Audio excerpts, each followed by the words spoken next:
Hello everyone and welcome back to this other speed lab video. So as promised, here's the next part of the video that I'm just going to play here. Okay, so obviously this is after I resumed the crash. So I'll have to redo the stairs one more time. So as you can see, I was about to use the same process that I was about to, but this time around I decided to just copy the DWG and position that exactly in the area that I needed it to be so that I can work with. And I changed the color a little bit so that it can be a little bit more visible. So this time around it's a little bit easier to just see what you're doing and where things are supposed to go directly into position while you're modeling.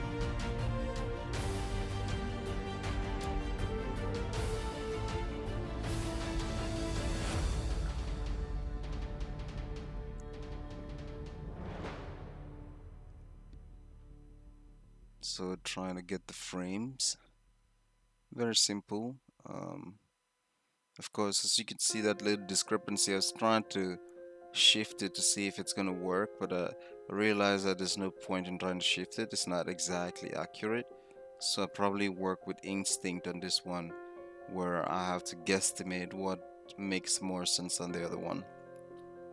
I must say that I really like to use the panel tool. The panel tool allows me to build very objects that have a very thin thickness, like you see here. So uh, the the panel tool is very similar to, let's say, the structure tool because they both extrude vertically or in a specific direction, and you can give it the desired thickness of extrusion or height of extrusion.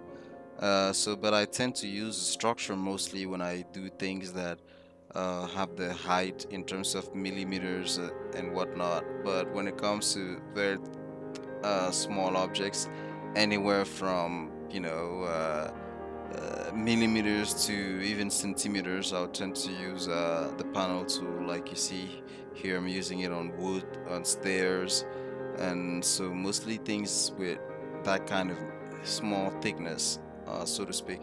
So it could even be a thin sheet of metal that I can, that I can think of places to use. So obviously I'm redoing the stairs. It's a little bit much faster this time. So if it took me in the first video where I was trying to think of the best way to do that, if it took me a little bit of time to figure it out in this one, since I already have most of it figured out, everything seems to be much faster. So obviously I convert everything into a compound. I do not destroy the compound just in case I need to add more tools or modify it in the future, but I can clone the compound. So the two extra stairs are clones, like you would see there. So it's easy to keep control of what's going on um, in this kind of instances. So the drawing is starting to look good.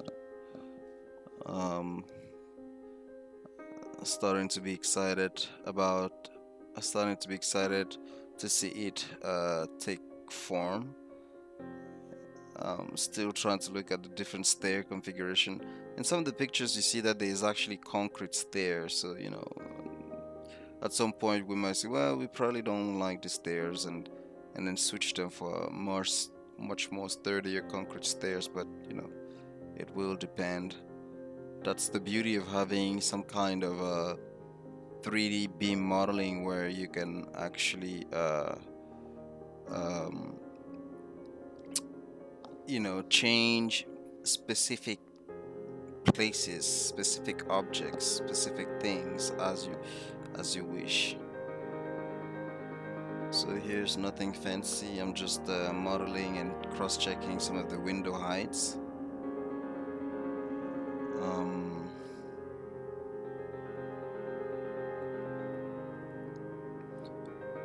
so I noticed that wall was 50 centimeters thick, but I decided to make it 60 centimeters thick because it's a little bit more consistent that way with all the remaining 60 centimeter thick walls in the entire project. Um, you know, some places like that.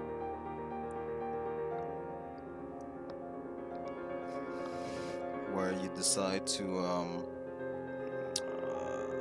to make sense of the drawing from your own point, especially those minute details of that where you can still afford to get away with what you think it's supposed to be versus what the recommendation of the designer who designed it. Again, there's always that fine line between the an error and an intended mistake from the designer. Um, so I'm noticing that my drawings are getting a little bit cluttered, so I'm trying to delete some of the extra objects that uh, I have around, so I can manage things a little bit.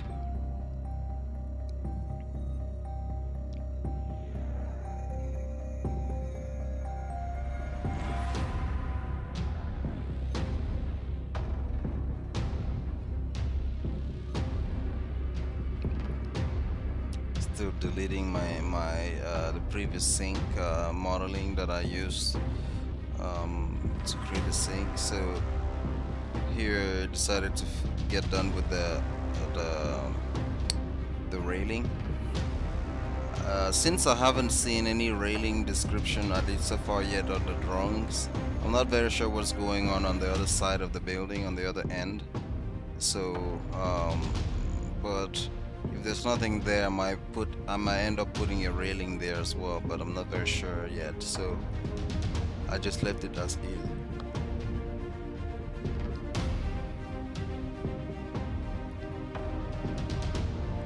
And so with that railing, I decided to give it a similar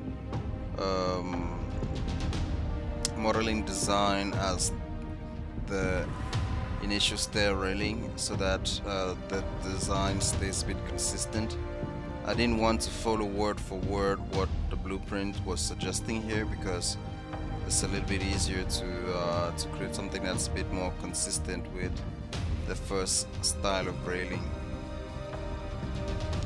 For now, for now. But that does not mean that what I'm suggesting here is something that is actually buildable, because where I'm suggesting this, the frame that carries the glass, in my own suggestion, that is supposed to be metal structure, but I'm representing it with some kind of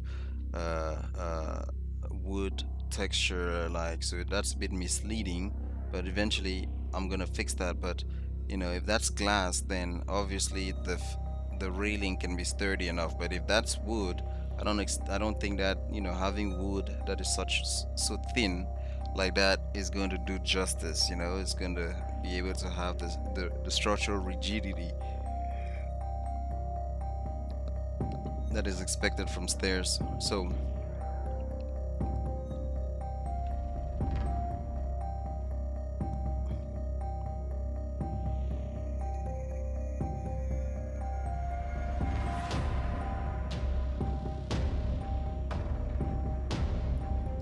just basically modeling. Now it's done, everything looks clean. Now I can simply add that stairs into the component of the stair, and then so when I noticed here is that when I added the component and updated the component, the stairs lost their material property.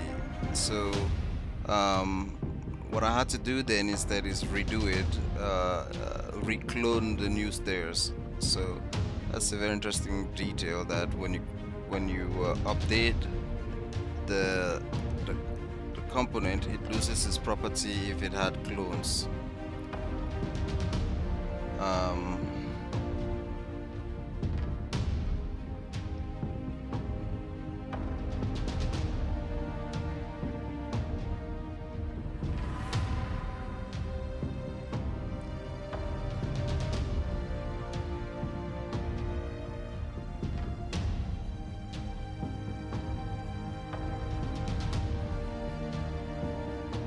Not sure why I'm updating the NURBS workbench.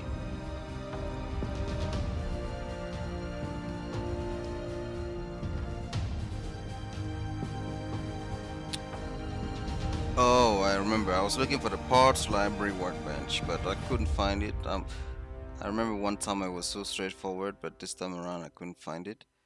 Um, so here again, I'm playing with the section cut to see what type of color matching, you know. And it seems that for this, I cannot ever be consistent with a specific color as a template because, uh, every project has its own feel. So you might want a different color for a specific project. So I think I like it the way it is right now, where you actually get to decide what you want as you go. So I'm gradually importing some objects so I can populate the I'm actually importing some of the furniture from the Freecad library and some of the furnitures that I had done before so that I can populate the project a little bit.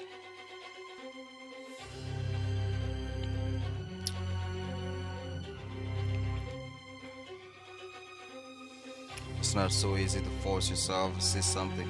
Find something to say. Don't leave them hanging for too long. um, so my stairs were not exactly the kind of stairs that I wanted them to be for this, but for now, it does occupy some space and it's visible and it does the job. So we will roll with that. We don't need to be uh, deadly accurate on this one. We just need to show that something being represented here.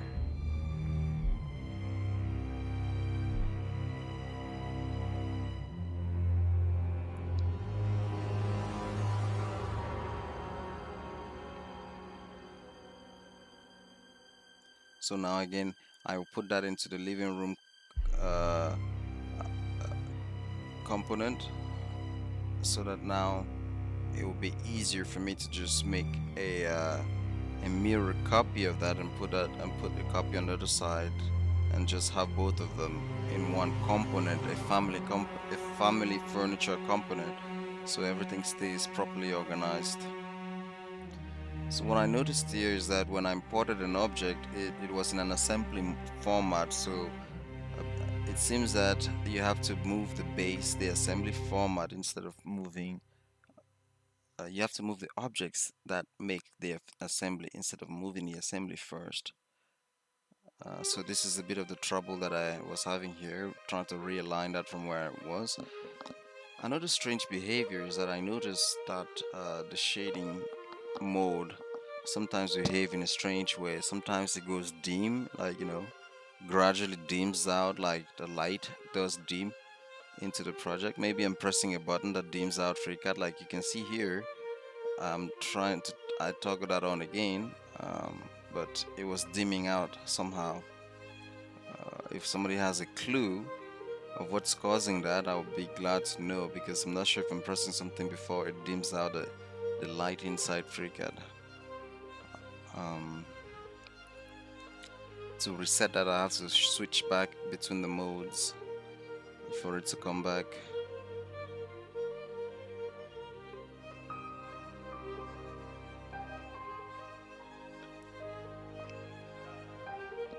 So now here I decided to take a look at the bricks, and I thought it was about time I decided to handle the brick. So as you can see, I started with the structure and I simply converted that into simple objects, made them lose the structural uh, properties. This is because for the most part the bricks here are standard, so I don't need too many varieties of bricks that I need to change the sizes all the time. But there are going to be a few times when we're going to modify the bricks, and basically here this is a simple array. So now all I do is I copy the array and I simply move the base object that created the array as well, and it moves the entire copy of array. So this allows me to always keep control of a specific array and also copy the object. I've thought about creating a clone for the array, but I think it's going to create a lot of connected links that if you modify one thing, it's going to feel like modifying the whole thing. And if you have millions and millions of bricks, well, it might slow down your computer, so I thought maybe that would not be the soundest approach. So one thing I like about Freecad and how it's so easy to manipulate bricks. It's so easy and rewarding to just manipulate the bricks. You can size them, you can dimension them, you can do anything you want with it. Now that I think of it, I could have simply created a wall, a brick that has as its base a line, a wall.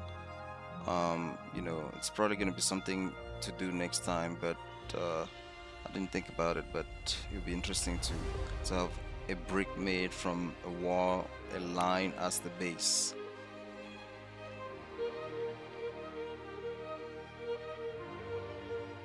Because then I can control the width, the height, and all that kind of stuff.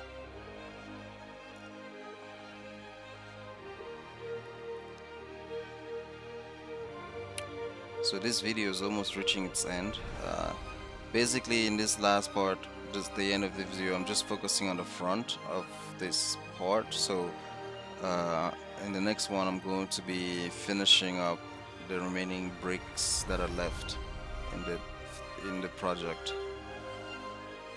So you're gonna see how I get to size the type of bricks that are not exactly perfect. That's why I say it's so easy to do that in Freecad. Alright, so that's about it. I guess I'll see you into the next video.